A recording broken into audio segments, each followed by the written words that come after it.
बिस्मिल्लाहिर्रहमानिर्रहीम। नाज़रीन अस्सलाम वालेकुम, मैं हूँ इमरान वसीम। नाज़रीन, प्रोग्राम में सबसे पहले हम बात करेंगे भगोड़े गीले तीतर इमरान रियाज़ ख़ान का भांडा कैसे फूटा है।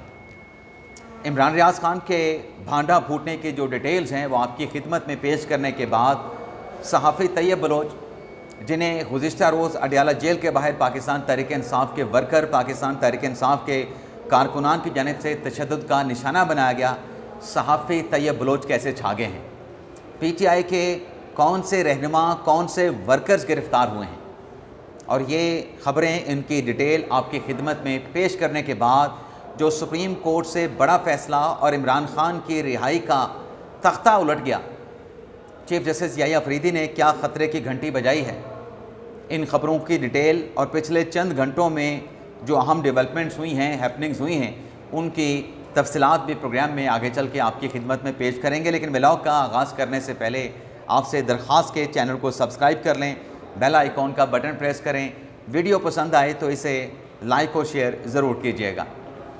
नाज़रीन, मैं उम्मीद करता हूँ कि भगोड़ा गीला तीतर इमरान रियाज़ ख़ान जो लंदन में बैठ के सैलाब मुतासरीन के लिए फ़ंड्स इकट्ठे कर रहा है और सैलाब मुतासरीन को लेके हुकूमत पंजाब के ख़िलाफ़ जहरीला प्रोपोगंडा कर रहा है। आप उसके व्लॉग सुने जिसमें वो ये कहता है कि इस सैलाब के ज़रिए जो पंजाब हुकूमत की नाकस प्लानिंग थी, पंजाब हुकूमत की जो बैड गवर्नेंस थी, वो मुकम्मल तौर पे आया हो गई है। और ये भगोड़ा अपने व्लॉग्स में ये कहता है कि सैलाब से जहाँ जहाँ पे सैलाब आया है वहाँ पे किसानों की ज़मीनें नाकारा हो गई हैं, वहाँ पे रेत के बड़े बड़े रेले आ गए हैं जिस पर अब वो जो खेत खलियान हैं वहाँ पे काश्तकारी नहीं हो सकती। अब ये सारा प्रोपेगेंडा करने के बाद जो इस भगोड़े गीले तीतर ने लंदन में जो सैलाब और सैलाब मुतासरीन के नाम पर जो फंड रेजिंग शुरू की है, आप अंदाज़ा करें कि कितना बड़ा ये फ्रॉडिया है, कितना बड़ा ये धोखा फ़ंड रेजिंग के नाम पे पाकिस्तान की आवाम को, पाकिस्तान के किसानों को और सैलाब मुतासरीन को देने जा रहा है। अब ये शख्स चूँकि फ़ंड रेजिंग का आगाज़ कर चुका है, अब अपने ब्लॉग में ये कह रहा है कि सैलाब एक बहुत बड़ी आफत थी, इस आफत से भारत में भी नुकसान हुआ है और पाकिस्तान में भी नुकसान हुआ है। लेकिन ये शख्स जो कहता है कि पंजाब हुकूमत की नाकस प्लानिंग थी, पंजाब हुकूमत की बैड गवर्नेंस थी, ये भारत के ऊपर इस किस्म का प्रोपेगेंडा क्यों नहीं करता। चले, पंजाब हुकूमत तो नालायक है, भारत में सैलाब से तबाही क्यों हुई, ये सवाल उठाए ना इमरान रियाज़ ख़ान। क्या इंडियन गवर्नमेंट की भी नाकामी थी, बैड गवर्नेंस थी, उनकी नालायकी थी कि वो सैलाब के मामले पे अपने मुतासरीन को बचा नहीं पाए। और फिर ये क्या कहता है कि अब फंड रेजिंग के ज़रिए हम किसानों को बीज और खाद मुहैया करेंगे। ओ भाई, ओ भगोड़े गीले तीतर, तुम तो ये जो सैलाब से मुतासरा ज़मीन है, जो खेत खलियान है, इस ज़मीन को नकारा करार दे चुके थे कि इन ज़मीनों पे दोबारा काश्तकारी नहीं हो सकती। तो फिर ये इन काश्तकारों और सैलाब मुतासरीन के नाम पर जो कहते हो कि हम फ़ंड इकट्ठा करके इनको खाद देंगे, इनको हम बीज जो है वो फराहम करेंगे, जब उस ज़मीन पे कुछ हो नहीं सकता तो फिर खाद और बीज तुम किस लिए दे रहे हो। और इस भगोड़े की आप ये देखें, नालायकी देखें, कहता है कि इंडिया जो है इस बहरान से सैलाब मुतासरीन को बहुत जल्द निकाल लेगा। भाई, इंडिया के बारे में तुम इतनी तारीफ़ें कर रहे हो, तुम्हें उनकी इतनी गवर्नेंस नज़र आती है, इतनी सख्त, इतनी एबिलिटी, इतनी ताकत नज़र आती है, ये आपको पंजाब हुकूमत में क्यों नज़र नहीं आती। आप ये बात क्यों नहीं करते कि भारत ने आबी जारियत की है। भारत अगर चाहता तो ये पानी आहिस्ता आहिस्ता भी छोड़ सकता था, लेकिन भारत ने आबी जारियत दिखाई और पानी को रोक के बड़े रेले पाकिस्तान की तरफ धकेल दिए। जो पाकिस्तान की तरफ आने वाले दरिया थे वहाँ पे बड़े बड़े पानी के रेले छोड़ दिए गए। लेकिन ये शख्स जो है आज फ़ंड रेजिंग के लिए, जो पहले इसको कुदरती आफत नहीं कहता था, अब इसको कुदरती आफत कह रहा है। लेकिन जो तैयब बलोच के साथ कल वाक़या पेश आया, उस वाक़े ने इस शख्स को, इसकी सहाफ़त को बेनकाब करके रख दिया। अब इसमें रत्ती बराबर भी इसमें ईमानदारी होती तो ये कहता कि तैयब बलोच के साथ जो कुछ हुआ है वो गलत हुआ है। लेकिन कल ये शख्स अपने ब्लॉग में क्या कह रहा था कि अलीमा ख़ान साहबा को आजकल बड़ी मुश्किलात का सामना है और जो अलीमा खान साहबा से सवाल किए जा रहे हैं, क्या ये मरीम नवाज़ से हो सकते हैं, क्या ये बिलावल भुट्टो ज़रदारी से हो सकते हैं, क्या ये शरीफ ख़ानदान से हो सकते हैं। ये शख्स अपने ब्लॉग में तैयब बलोच के ऊपर जो PTI के कारकुनान ने जो है जो तशद्दुद किया, तैयब बलोच ने वहाँ पे कोई बात नहीं की। तैयब बलोच ने सिर्फ इतना कहा कि हमें धमकियाँ दी जा रही हैं, क्योंकि PTI के लोगों की जानिब से तैयब बलोच का नंबर पब्लिक कर दिया गया और PTI के वर्कर्स रहनुमाओं की तरफ से, कुछ पाकिस्तान में हैं कुछ पाकिस्तान से बाहर हैं, हर 2 से 3 घंटे के बाद उसको टेलीफोन कॉल करके धमकियाँ देते हैं, हरासा करते हैं। लेकिन ये शख्स जो सहाफ़ी तैयब बलोच तशद्दुद का निशाना बना है, उस पर इल्ज़ाम लगा रहा है कि तैयब बलोच दरअसल अलीमा खान को हरासा कर रहा था और ये सब कुछ प्लानिंग के साथ किया गया। और जो FIR दर्ज हुई है तैयब बलोच पे हमला करने की, तशद्दुद करने की, उसे ये शख्स जो है झूठ का पलंदा करार दे रहा है। और जवाज़ क्या पेश करता है कि जो अलीमा खान प्रेस टॉक करती है ये तो मीडिया पे चलती नहीं, ये तो TV पे चलती नहीं, तो फिर सहाफ़ी किस बात का बाइकआउट कर रहे थे?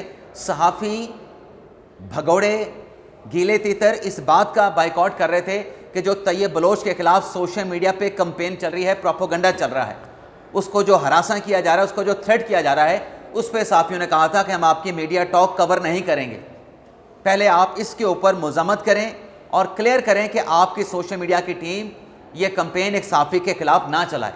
और वहाँ पे फैसला ये हुआ था, तैयब बलोच तो नीचे ज़मीन पे बैठा था, वीडियो सबूत के तौर पे मौजूद है। इजाज़ अहमद जो कि CNN के रिपोर्टर हैं, उनको ज़िम्मेदारी दी गई थी कि आप अलीमा खान के साथ बात करेंगी कि तैयब बलोच के ख़िलाफ़ ये सोशल मीडिया कंपेन, हैरासमेंट, ये थ्रेटनिंग जो मैसेजेस हैं, जो टेलीफोन कॉल हैं, ये सिलसिला बंद होना चाहिए। अब आप वीडियो में खुद दे सकते हैं, मैंने अपने ट्विटर के ऊपर वो वीडियो लगा दी है जिसमें इजाज़ अहमद जो कि सीनियर सहाफ़ी हैं वो अलीमा खान के साथ बात कर रहे हैं, लेकिन PTI के वर्कर, PTI के ज़िम्मेदारान, PTI के रहनुमाओं की तरफ से सहाफ़ी इजाज़ अहमद को घसीट के पीछे गिरा दिया गया और तैयब बलोच के साथ जो तशद्दुद किया गया, इजाज़ अहमद सहाफ़ी को जैसे ज़मीन पे पटक दिया गया, उसकी मज़म्मत नहीं की। इस नाम नेहाद गीले तीतर भगोड़े इमरान रियाज खान ने ये इसको साजिश करार दे रहा है और कहता है जी बिलो दी बेल्ट जो है वो अलीमा खान साहबा से सवाल किए जा रहे हैं। कौन सा बिलो दी बेल्ट सवाल किया है तैयब बलोच ने या इजाज़ अहमद ने? बताया अपने ब्लॉग में। उसने इतना ही सवाल किया था कि न्यूयॉर्क में जो आपके प्रॉपर्टीज़ हैं आपने कैसे बनाई, उसकी मनी ट्रेल क्या है, उसके फंड्स आपके पास कहाँ से आए, आपका तो कोई वसीला रोज़गार नहीं है। तो ये हरासा करने वाला सवाल है। और अब ये शख्स अपने ब्लॉग्स में क्या कहता है? ये शख्स ये कहता है कि अब इमरान खान साहब सिर्फ 190 मिलियन पाउंड केस में अंदर हैं। 190 मिलियन पाउंड केस में इमरान खान साहब की अगर ज़मानत हो जाती है तो तोशा खाना केस में इमरान खान को कन्विक्ट करके जेल में रखा जाएगा, उनको रिहा नहीं किया जाएगा। और जब तोशा खाना 2 केस में इमरान खान की रिहाई होगी तो फिर इमरान खान को 9 मई के केस में अंदर डाल दिया जाएगा। अब ये शख्स जो बात कर रहा है, इतना ये बेखबर है, इतना ये लाइलम शख्स है, ख़ुद को सहाफ़ी होने का दावा करता है लेकिन नाम नेहाद सहाफ़ी है। इसकी सहाफ़त को मैंने आपसे कहा था पिछले हफ्ते में कि इसको मैं एक्सपोज़ करूँगा। अब इस शख्स को ये भी मालूम नहीं कि कल चीफ जस्टिस याहिया अफरीदी ने जो नए अदालती साल की तकरीब से जो खिताब किया है उसमें एक बात उन्होंने बड़ी वाज़े कर दी है कि सुप्रीम कोर्ट ने ये पॉलिसी बना ली है। अब सुप्रीम कोर्ट की जो पॉलिसी है, क्या सुप्रीम कोर्ट की पॉलिसी उसके ट्रिकल डाउन इफेक्ट नहीं होंगे? वो पॉलिसी नीचे तक जाके अफेक्ट नहीं करेगी? अब पॉलिसी क्या दी है? चीफ जस्टिस याहिया अफरीदी साहब ने कल जो नए अदालती साल की तकरीब से खिताब किया उसमें चीफ जस्टिस साहब ने कहा कि सुप्रीम जुडिशल कौंसिल हो या सुप्रीम कोर्ट में जो ज़ेर इल्तवा मुकदमात हों, ऐसा नहीं होगा कि आप पिक एंड चूज़ करें उन केसेस में कि अपनी मर्ज़ी से किसी केस को लगा दें और अपनी मर्ज़ी से किसी केस को जो है वो एक तवील अरसे तक जो है ज़ेर इल्तवा रखें, उसे कारपेट के नीचे डाल दें, उसको पेंडिंग कर दें। चीफ जस्टिस याहिया अफरीदी साहब ने कहा कि पहले जो केसेस आए हैं सुप्रीम जुडिशल कौंसिल में या सुप्रीम कोर्ट में, पहले आने वाले केस वो पहले सुने जाएंगे। ऐसा नहीं होगा सुप्रीम कोर्ट में कि सबसे नीचे से केस को उठा के उसको ऊपर ला के उसको फिक्स कर दिया जाए। तो इमरान खान साहब का केस 190 मिलियन पाउंड केस में जो सज़ा हुई है, गीले तीतर साहब को ये पहले थोड़ा सा रिसर्च वर्क कर लेना चाहिए। सिर्फ 190 मिलियन पाउंड केस में इमरान खान साहब की ज़मानत होने के बाद वो रिहा नहीं हो सकते। 26 नवंबर अक्टूबर में कुछ ऐसे खान साहब ने एहतजाज के कॉल्स दिए थे जहाँ पर कवानीन की अहकामात की वायलेशन की गई थी, वो भी केसेस इमरान खान के ख़िलाफ़ हैं, उनमें भी इमरान खान साहब की ज़मानत नहीं हुई है। और सुप्रीम कोर्ट का ये कहना कि पहले आए केसेस पे पहला फ़ैसला होगा, पहले फ़ैसले होंगे, और ये नहीं होगा कि जो केसेस नीचे पड़े हैं उन्हें उठा के ऊपर ला के उसको सुना जाएगा। इसका मतलब ये है कि पहले 2017, 18, 19, 20 के केसेस सुप्रीम कोर्ट में सुने जाएंगे। जजेस के खिलाफ जो कंप्लेंट्स आई हैं, जो पुरानी कंप्लेंट्स हैं, वो पहले सुनी जाएंगी, और जो 2024-25 की कंप्लेंट्स हैं या सुप्रीम कोर्ट में दायर किए गए मुकदमात हैं 24-25 के, वो अपने नंबर पे सुने जाएंगे। ये पिक एंड चूज़ नहीं होगा। अब ये जो पॉलिसी है, सुप्रीम कोर्ट का जो फैसला है, ये नीचे भी इसके ट्रिकल डाउन इफेक्ट होंगे।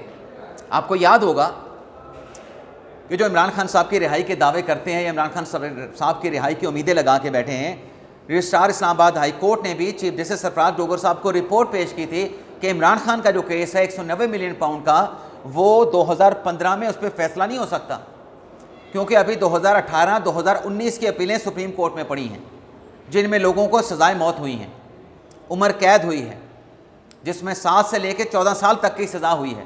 पहले उन केसेस के फैसले होंगे।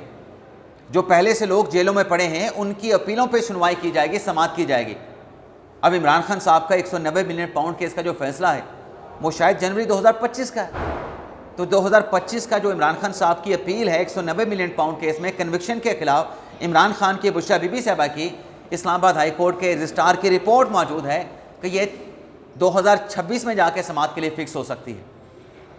तो ये जो इमरान रियाज खान है, जैसे मैंने कहा कि इतना ये जो भगोड़ा है, गीला तीतर है, इसको इतना पता ही नहीं, इतना नॉलेज नहीं, इतना इलम नहीं, इतना बेखबर है कि ये अपीलें जल्द समाअत के लिए नहीं लग सकती। और अगर जल्द समाअत के लिए लगेगी तो बात आर्टिकल 25 की आएगी कि जो लोग पहले से जेलों में पड़े हैं, उनकी अपीलें हटा के इमरान खान साहब की अपील क्यों सुन ली गई। तो ये क्वेश्चन हाई कोर्ट की इंटीग्रिटी पे उठेगा, साथ पे उठेगा, और जो पब्लिक का कॉन्फिडेंस है अदलिया पे, वो अवाम का एतमाद अदलिया पे मजरूह होगा। तो चीफ जस्टिस का अपने खिताब में कहना कि जो पहले आए हैं उनके पहले केसेस सुने जाएंगे, ऐसा नहीं होगा कि नीचे से मुकदमा उठा के उसको पहले फिक्स कर दिया जाएगा। तो ये बात इमरान खान की रिहाई की जो उम्मीदें, जो दावे किए जा रहे हैं, खान साहब का केस अपने नंबर पे लगेगा, अपने नंबर पे इमरान खान साहब का केस सुना जाएगा। इसके साथ साथ नाज़रीन, पाकिस्तान तहरीक-ए-इंसाफ के 3 वर्कर 26 नवंबर के एहतजाज में उनका नाम था, लेकिन वो 26 नवंबर के बाद जब मुकदमात का FIR का इंदराज हुआ, उसके बाद वो भगोड़े थे, वो मफरूर थे, अदालत में पेश नहीं हो रहे थे। लेकिन अब वो अदालत में पेश हुए हैं। तो जज साहब ने, ताहिर अब्बास सिपरा साहब ने, तीनों PTI के कारकुनान को, वर्कर्स को गिरफ़्तार करने का हुक्म दे दिया, और उनके खिलाफ जो FIR है वो थाना कोसार में दर्ज की गई थी। तो 3 इश्तिहारी पाकिस्तान तहरीक-ए-इंसाफ के वर्कर्स, उन्हें अदालत ने आज कमरा अदालत से गिरफ़्तार करवा दिया। वैसे जो मुकदमात के इंदराज का मामला है, इस पे भी वो भगोड़ा जो गीला तीतर है अपने ब्लॉग में कह रहा था कि ये मुकदमा कैसे दर्ज हो गया, ये मुकदमा तैयब बलोच ने की जो दरख्वास्त दी गई है, ये मुकदमा कैसे दर्ज कर लिया गया, ये तो झूठा मुकदमा दर्ज किया गया है, झूठी FIR दर्ज की गई है, और उसमें बेबुनियाद और झूठे इल्ज़ामात लगाए गए हैं। यानी एक सहाफ़ी पे तशद्दुद हुआ, और वो अपनी नरेशन कर रहा है अपनी FIR में, अपने ऊपर हुआ जो हमला है उसका अहवाल बता रहा है, कौन कौन मुलविस था, किसकी ईमा पे किया गया। ये शख्स कहता है कि झूठी FIR दर्ज की गई है। आप इस शख्स की मुबैना सहाफ़त का, नाम नहाज सहाफ़त का आप अंदाज़ा कर लें। नाज़रीन, इस्लामाबाद की डिस्ट्रिक्ट जुडिशरी से एक और बड़ी अहम ख़बर है, और ख़बर यह है कि सहाफ़ी खालिद जमील, क्योंकि हम सहाफ़ी की बात कर रहे थे, तैयब बलोच की बात कर रहे थे, तो सहाफ़ी तैयब बलोच जिन्हें पीका ऑफेंसेस के तहत गिरफ़्तार किया गया था, लेकिन इस्लामाबाद के लोकल अदालत ने, डिस्ट्रिक्ट अदालत ने उनको उस पीका के तहत दर्ज किए गए केस से डिस्चार्ज कर दिया था, जिस पर NCCIA ने अपील दायर की थी, लेकिन वो अपील भी अदम पैरवी पे खारिज कर दी गई थी। अब वो जो अपील अदम पैरवी पे खारिज करने का फ़ैसला है, उस पर national cyber crime investigation agency ने अपील दायर की है, और उस अपील पे वकालतनामे आ चुके हैं ईमान ज़ैनब मज़ारी के, और ईमान ज़ैनब मज़ारी के जो हस्बैंड हैं अली हादी चट्ठा, और ये वकालतनामे अदालत में जमा होने के बाद अदालत की जानिब से जो केस की आइंदा समाअत की तारीख़ है वो 17 सितंबर जो है वो मुकर्रर की गई है। यानी नेशनल साइबर क्राइम एजेंसी का ये कहना है कि डिस्चार्ज का जो फ़ैसला किया गया है वो हक़ाइक़ और शवाहिद के बरक्स जाके किया गया है। ये डिस्चार्ज का केस सहाफ़ी खालिद जमील का नहीं बनता था। अब देखते हैं 17 सितंबर को इस केस पर क्या समाअत होती है।